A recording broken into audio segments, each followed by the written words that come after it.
So, let's start with a question. It's a pretty deep one, but it's a question that haunted a painter about 180 years ago. And it's a question that would literally change the world. Can a thought, a single idea, can it actually outrun death itself? And the answer, believe it or not, was yes.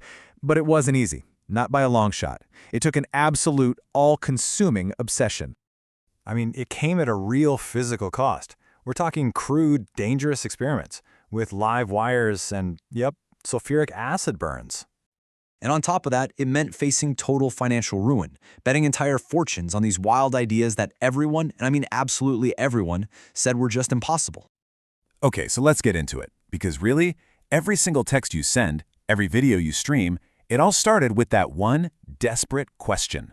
This is the incredible story of how just unbearable heartbreak sparked a chain reaction that built the wired world we, you, and I can't imagine living without.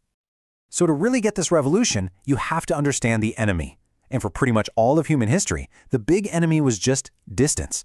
A kind of silence that was so total, it ruled the world for 5,000 years. It's what kept families, armies, and entire empires apart. Think about this. For centuries, this was the fastest a thought had ever traveled. 35 miles an hour. That's it. The speed of a horse at a full gallop. That was the absolute speed limit of civilization itself. News of a birth, a death, a declaration of war, nothing, absolutely nothing could move faster than that. And this is where it gets crazy. This speed limit had deadly consequences. Take the Battle of New Orleans, one of the most famous battles in American history, right? Well, it was fought a full 2 weeks after the war was officially over. The peace treaty had been signed, but the news was still just slowly creeping its way across the Atlantic on a ship. And then, in 1825, one man's personal tragedy just shattered that limit forever. His name was Samuel Morse. And here's the kicker. He was an engineer, he wasn't a scientist, he was a painter. In fact, he was America's most celebrated portrait artist at the time. So here's what happened. Morse was working in Washington when he gets a message, delivered by horse of course, that his wife was gravely ill. He immediately raced home, but by the time he got there, she had already been buried. He was just devastated, and that grief turned into an obsession with one single question: how can you make a message travel faster than death? His idea of dots and dashes sounds simple to us now, but turning it into reality was absolute torture. We're talking years of failure, snapped wires, signals that just faded into nothing, and constant ridicule from anyone he asked for money. But the thing is, he just didn't quit. And then, on May 24, 1844, inside the U.S. Supreme Court chamber of all places, Morse tapped out this first message on a 40-mile wire that stretched all the way to Baltimore.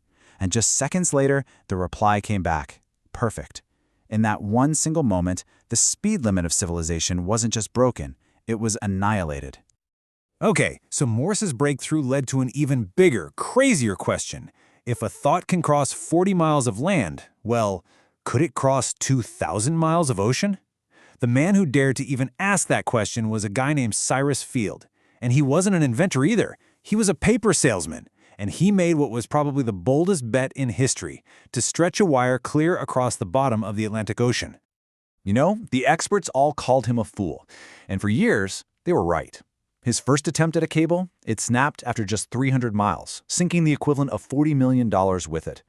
His second attempt actually worked for 23 days. And then, just silence. His entire fortune was gone. But Field was just relentless. He kept trying, again and again. Finally, on his fifth try in 1866, he did it. He succeeded. And the impact was instantaneous. When Queen Victoria sent a message to the U.S. president, it arrived in seconds, not weeks. The world didn't just shrink. It was fundamentally remade. All of a sudden, stock prices in London could affect Chicago in real time. News from another continent could arrive in time for the evening paper. Everything changed. But of course, this incredible new power had a dark side. This amazing technology of connection, it very quickly became a weapon of war. Think about this. At the start of World War I, Britain's first move wasn't with guns, it was with wire cutters. They went out and severed all of Germany's undersea cables. This forced all of Germany's secret communications onto radio waves and other lines that Britain could easily intercept. A new rule for the 20th century was written. If you control the wires, you control the world. So the story obviously doesn't end there. Dots and dashes were revolutionary, for sure, But they were still just a code. The next great leap wasn't about making messages go faster. It was about sending something way more complex, way more human, across those same wires, the human voice itself. You see, the telegraph is kind of like a public broadcast, one coded message sent out for someone to receive. But the telephone, which was championed by Alexander Graham Bell, was about something totally different. It was about an intimate, one-to-one conversation. It was about capturing the natural sound and emotion of a real human voice. And like so many great inventions, it was born completely by accident. On March 10, 1876, Bell spilled some of that good old acid from his prototype and yelled for his assistant, "Mr. Watson, come here. I want to see you." And Watson, in another room, heard every single word perfectly through the receiver. That was it. For the very first time, a human voice had traveled through a wire and conquered distance. And from that moment on, the pace of innovation just exploded. I mean, get this. By 1956, the first transatlantic telephone cable, made of good old copper, could only handle 36 calls at once. 36! But then came the real game changer, fiber optics. And this is where the numbers get mind-blowing. The first fiber optic cable laid in 1988 could carry 40,000 calls at the exact same time. Okay, and here is the key takeaway, the thing that connects all this history directly to you, right now. After all that innovation, after satellites, after we got wireless everything, a staggering 99% of all international internet data today still travels through physical undersea cables. That's right.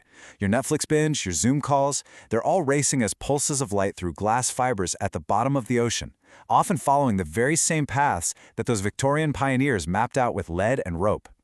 So next time you pick up your phone to send a text or make a call, just think about that for a second. The device in your hand feels wireless, right? It feels like magic. But that signal is physically connected to this hidden global nervous system, a web of wires stretching for thousands of miles under the deepest oceans, a system that was born from heartbreak, from obsession, and from one man's simple, desperate need to make a thought outrun death.